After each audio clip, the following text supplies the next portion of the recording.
سي ار بي تيست او تحليل سي ار بي ده اختصار سي رياكتيف بروتين، وده بروتين بيفرز من الكبد في حالة وجود التهاب او عملية التهابية في الجسم.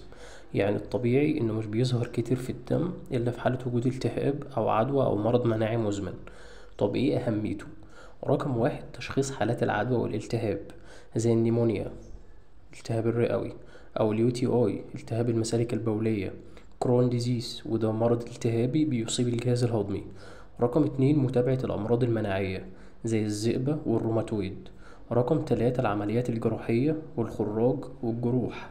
السي ار بي بيكون عالي في الحالات دي، فلما يبدأ يقل ده معناه إن الالتهاب بدأ يخف. رقم أربعة، تشخيص حالات الهارت ديزيز أمراض القلب، ولكن مش السي ار بي ده، في نوع تاني أدق منه اسمه HSCRP أو High Sensitivity CRP. طب بنفهم النتيجة ازاي؟ لو كان السي ار بي أقل من واحد ده نورمال طبيعي، أما لو كان بين واحد وتلاتة يعني في التهاب بسيط، لو كان بين تلاتة وعشرة عدوى خفيفة، أما لو كان أكبر من عشرة ده معناه وجود عدوى قوية أو التهاب قوي.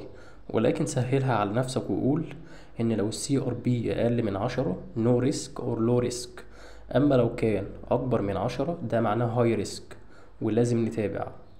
تعال اديك أمثلة على بعض الحالات. حالات الكومون كولد دور البرد العادي السي ار بي ممكن يبقى خمسة. حالات الابندسايتس التهاب الزايدة الدودية السي ار بي ممكن يوصل 50.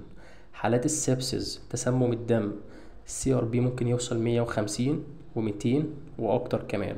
طب هل السي ار بي ينفع نعتمد عليه لوحده للتشخيص؟ طبعا لا، السي ار بي لوحده مش بيشخص ولا بيحدد سبب الالتهاب، ولازم الدكتور يعمل further investigation علشان يوصل للتشخيص ويوصل للسبب.